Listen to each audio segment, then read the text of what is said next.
Assalamualaikum warahmatullahi wabarakatuh. Bertemu lagi dengan saya, Ibu Lini Susanti, Guru Fisika SMA Negeri 3 Lubuk Linggau. Apa kabar Anda semua pelajar fisika dimanapun kalian berada? Semoga selalu sehat dan selalu semangat belajar. Baiklah, pada video kali ini kita akan belajar tentang fluida dinamis.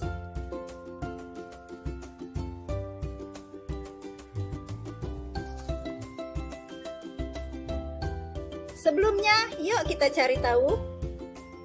Coba kalian amati beberapa benda berikut. Ada 3 video. Yang pertama, air yang mengalir di dalam pipa, di mana ujung pipa yang termanfaatkan. Video yang kedua, pesawat terbang yang sedang mengudara. Dan video yang ketiga, air mengalir di dalam pipa. Ketiga video tersebut akan kita pelajari lebih lanjut di dalam fluida dinamis.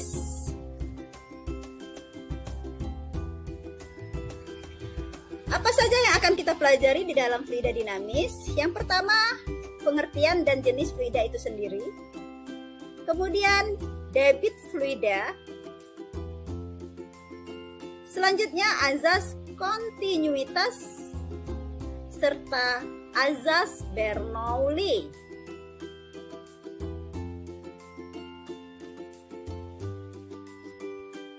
Kita bahas yang pertama, yaitu pengertian fluida.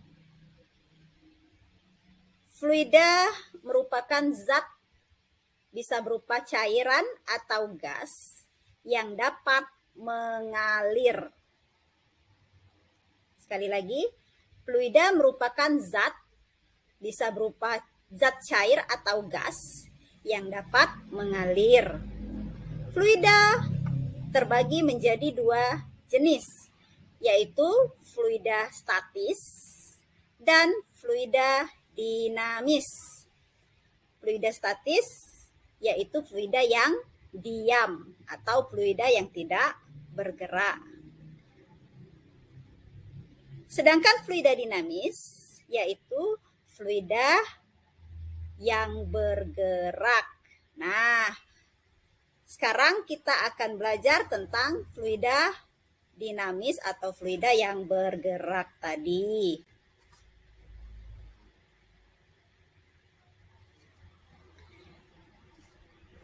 Silakan amati video pada layar, di mana video tersebut air yang mengalir dari dalam pipa menuju ember. Silakan kalian amati, perhatikan bagaimana aliran air tersebut. Ya, jika perpindahan atau pergerakan fluida digambarkan menjadi garis-garis alir, maka jenis aliran fluida ada 2, yaitu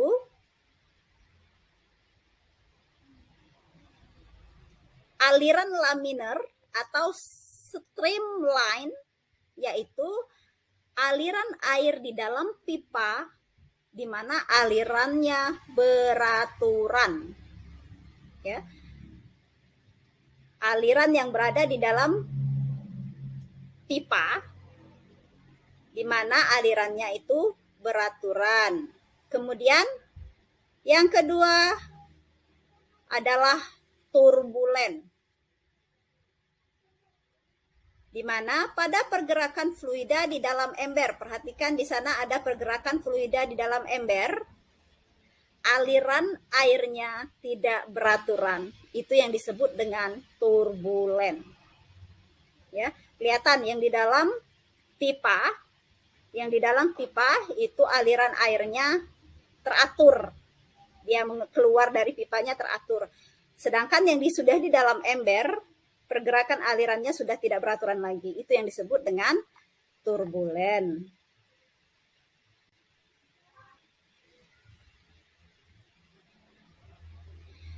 Kita lanjutkan ke debit fluida. Apa sih debit fluida?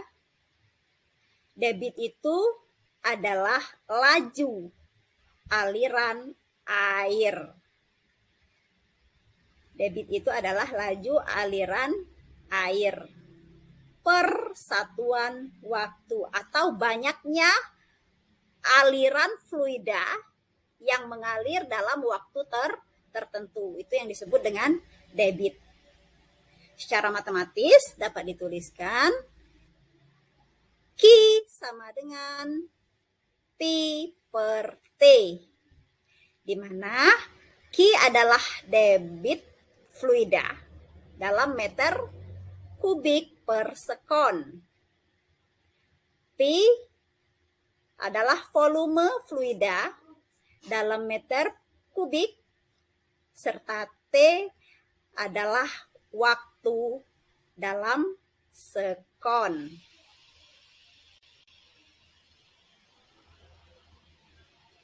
Kita ke contoh soal tentang debit fluida.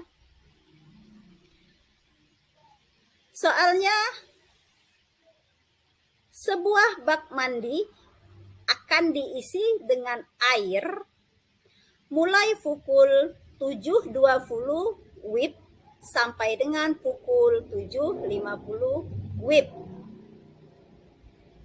Jika debit air 10 liter per menit, maka berapa liter volume air yang ada dalam bak mandi tersebut selama selang waktu dari 7.20 sampai dengan 7.50.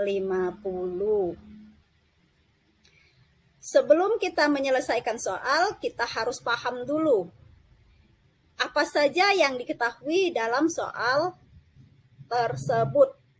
Yang kita harus pahami bahwa selamanya mengisi bak adalah selang waktu dari 7.20 sampai dengan 7.50, maka di sana T atau waktu sama dengan 30 menit.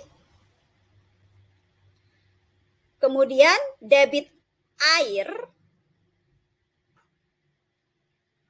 sebesar 10 liter per menit. Maka yang ditanyakan adalah volume air yang mengisi bak selama selang waktu 30 menit. Maka kita menggunakan persamaan debit fluida, yaitu Q sama dengan V per T. Karena yang ditanyakan tadi adalah volume, maka persamaannya kita putar menjadi V sama dengan Q dikali T, di mana Q tadi adalah 10 liter per menit, dikalikan T-nya 30 menit. Maka volume bak yang terisi itu sama dengan 300 liter. Jadi dalam selang waktu 30 menit tadi, air yang mengisi bak tersebut adalah sebanyak 30 liter. Oke, itu untuk contoh soal tentang debit fluida. Kita lanjutkan ke azas kontinuitas. Perhatikan video berikut ini. Kalian lihat di sana ada video seseorang yang sedang menyiram tanaman. Ya, di mana ujung selang itu ditekan atau dimanfaatkan. Maka pada saat kita menyiram tanaman dengan menggunakan selang dan jarak tanaman jauh dari ujung selang, maka yang kita lakukan adalah memencet ujung selang. Supaya apa? Supaya luas permukaan ujung selang menjadi lebih kecil, menjadi semakin kecil. Kenapa? Ketika ujung selang menjadi lebih kecil, maka akan mengakibatkan kecepatan air yang memancar semakin besar. Yang disebabkan debit air yang masuk itu harus sama dengan debit air yang keluar. Jadi pada saat kita memampatkan ujung selang, di sana akan menyebabkan semakin mengecilnya penampang selang. Ketika penampang selang mengecil, maka kecepatan air yang mengalir juga akan semakin besar.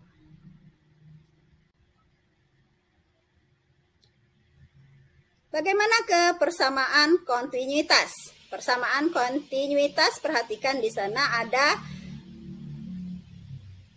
pipa atau selang dengan luas penampang yang berbeda. Ada luas penampang A1 yang dialiri fluida dengan kecepatan V1 dan penampang A2 yang dialiri fluida dengan kecepatan V2.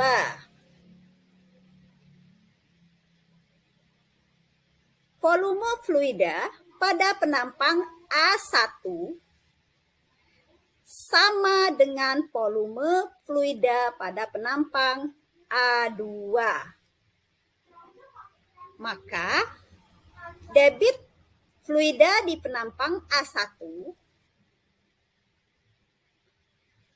sama dengan debit fluida di penampang A2. Secara matematis dapat dituliskan di sana bahwa Q1 sama dengan Q2. Karena tadi debit fluida itu sama dengan V per T, maka kita uraikan jadi di sana P1 per T1 sama dengan V2 per T2. Kemudian kita pecah lagi, volume itu sama dengan luas penampang dikali dengan panjang pipa atau A1 L1 per T1 sama dengan A2 L2 per T2.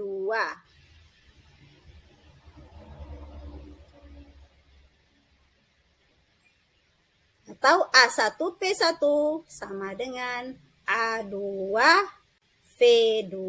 Maka persamaan kontinuitas itu berlaku A1 dikali V1 sama dengan A2 dikali V2.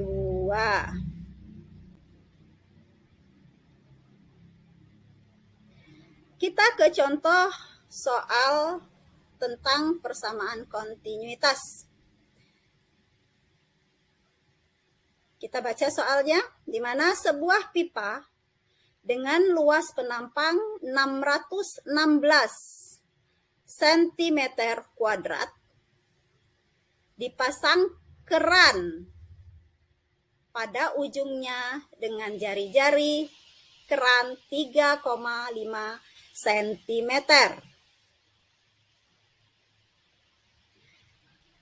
Jika besar kecepatan aliran air dalam pipa 0,5 meter per sekon, maka dalam waktu 5 menit, berapakah volume air yang keluar dari keran?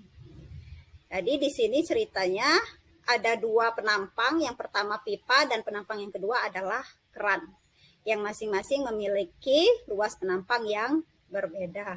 Maka dari soal tersebut dapat kita ketahui bahwa luas penampang 1 atau luas penampang pipa tadi adalah 616 cm kuadrat atau sama dengan 616 dikali 10 pangkat min 4 meter kuadrat. Itu harusnya meter kuadrat ya. Kemudian kecepatan fluida yang melalui pipa A1 itu sama dengan 0,5 meter per sekon.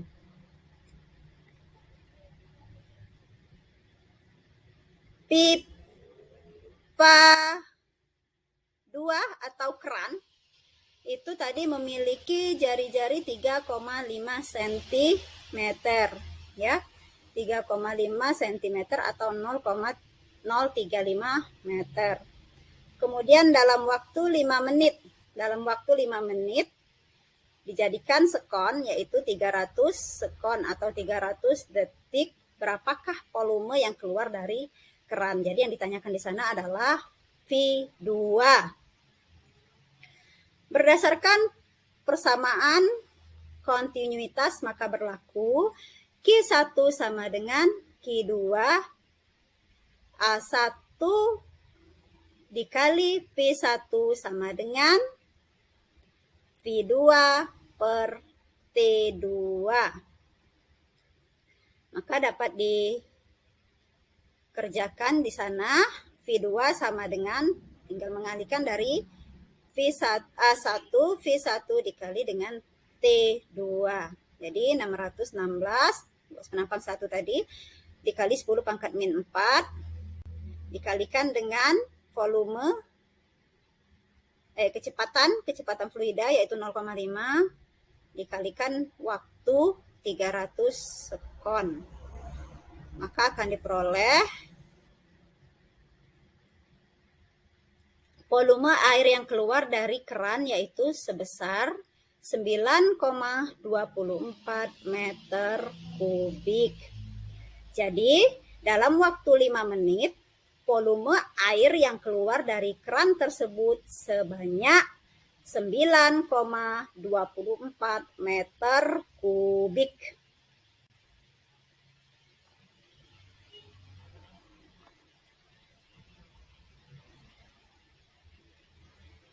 Yang selanjutnya kita ke azas Bernoulli. Kalian perhatikan lagi di sana ada video beberapa orang pemadam kebakaran yang sedang berusaha untuk memadamkan api ya. Terlihat di dalam video petugas pemadam kebakaran sedang berusaha memadamkan api dengan menggunakan selang yang sangat panjang serta berusaha menempatkan posisi selang. Perhatikan di sana ya, mereka berusaha untuk menempatkan posisi selang sedemikian rupa sehingga dapat menjangkau titik api yang ingin mereka padamkan. Lihat di sana pipanya ada yang sejajar dengan tanah. Kemudian ada lagi yang bagian ujungnya itu terangkat atau berada pada posisi lebih tinggi.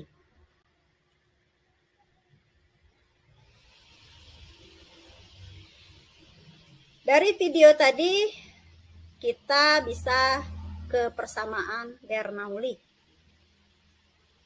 Perhatikan di sana ada gambar pipa dengan ketinggian yang berbeda, yaitu ketinggian H1 dan ketinggian H2. Dan juga mempunyai luas penampang yang berbeda, yaitu A1 dan A2. Maka untuk persamaan Bernoulli, karena dia berhubungan dengan ketinggian, maka pastinya nanti dia akan berhubungan dengan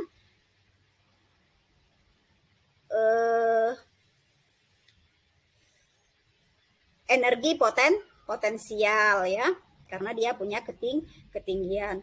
Kemudian berlaku juga dia kecepatan ya, kecepatan pada kedua penampang. Penerapan azas Bernoulli diantaranya terjadi pada tangki air yang berlubang, gaya angkat pada pesawat terbang, pipa Venturi, tabung pitot, dan lain sebagainya. Ini untuk aplikasi dari persamaan Bernoulli. Aplikasinya nanti bisa kalian cari di sumber belajar lain untuk lebih memahami bagaimana pemanfaatan Bernoulli dalam kehidupan sehari-hari. Oke, persamaan Bernoulli tadi berlaku P sama dengan rho GH plus setengah rho V kuadrat sama dengan konstan, di mana P adalah tekanan fluida, ya. Kemudian rho massa jenis fluida, G percepatan gravitasi, H adalah ketinggian pipa dari dasar, dari permukaan. Kemudian V adalah kecepatan aliran fluida.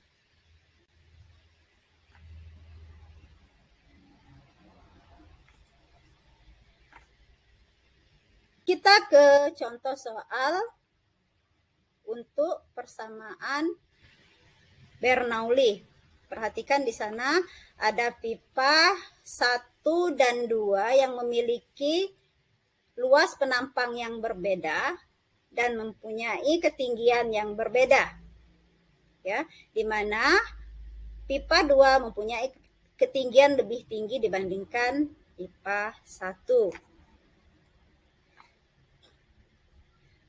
Jika air dialirkan melalui pipa seperti pada gambar di atas,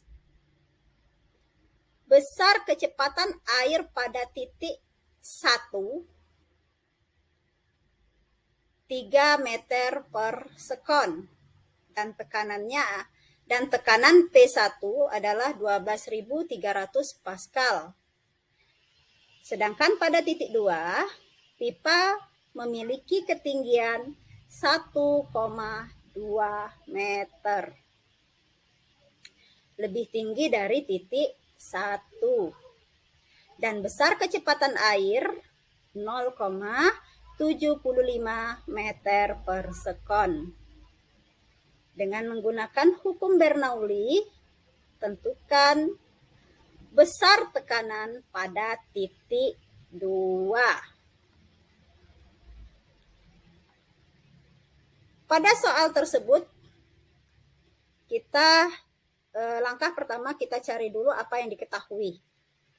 Jadi di sana kita mengetahui kecepatan air pada penampang 1, yaitu P1, ya, sebesar 3 meter per sekon. Kemudian tekanan pada penampang 1, yaitu P1, sebesar 12.300 Pascal. Sedangkan pada pipa 2 yang diketahui adalah ketinggiannya. Ketinggiannya H2 itu sama dengan 1,2 meter. Kemudian kecepatan fluida pada penampang 2 yaitu 0,75 meter per sekon. Yang ditanyakan adalah P pada pipa 2. Oke, sana untuk pembahasan sudah dituliskan di sana, diketahuinya apa saja, yaitu P1 3 meter per sekon, P2 sama dengan 0,75 meter per sekon, H2 sama dengan 1,2 meter, P1 12.300 Pascal, rho air atau massa jenis air adalah 1000 kg per meter kubik, dan percepatan gravitasi kita ambil 10 meter per sekon. Maka untuk penyelesaiannya kita menggunakan hukum persamaan Bernoulli, yaitu P1 plus rho GH1 plus setengah rho V1 kuadrat sama dengan P2 plus rho GH2 plus setengah rho V2 kuadrat, di mana H1-nya tadi sama dengan 0. Ya, karena H1-nya sama dengan 0, maka rho GH1 itu juga bernilai 0. Maka P2 sama dengan P1 plus setengah rho V1 kuadrat min, pindah ruas ya, setengah rho V2 kuadrat min rho GH2. Kita masukkan nilai-nilainya, yaitu P1 12.300 plus setengah dikali 1000 massa jenis dikalikan dengan V tadi kecepatannya adalah 3 kuadrat dikurang setengah dikali 1000 massa jenis air, karena massa jenis air karena fluidanya sama maka massa jenisnya juga sama, dikalikan 0,75 kuadrat dikurang 1000 dikali 9,8. Oh iya, untuk gravitasi kita ambil 9,8 ya, 9,8 dikali 1,2. Maka dari hasil perhitungan diperoleh besar tekanan pada P2 yaitu sebesar 4080 Pascal. Jadi, besarnya tekanan pada penampang 2 dengan ketinggian 1,2 ya, itu sebesar 4080 Pascal. Oke, untuk pembahasan fluida dinamis, silahkan kalian cari tahu ya, bagaimana prinsip kerja pesawat terbang ya. Prinsip kerja pesawat terbang ini berhubungan dengan hukum Bernoulli ya. Ada hubungannya dengan tekanan dan kecepatan aliran udara. Jangan lupa silakan kalian pelajari aplikasi dari hukum Bernoulli. Tadi banyak ada aplikasinya. Yang salah satunya tadi adalah pesawat terbang ya. Kenapa dia bisa terangkat ke atas, kemudian bagaimana dia bisa turun ke bawah ya.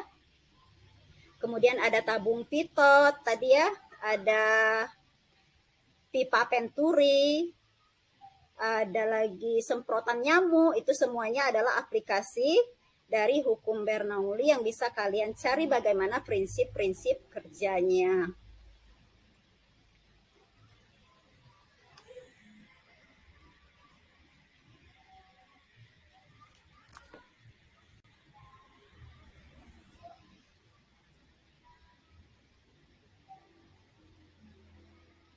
Untuk materi fluida dinamis,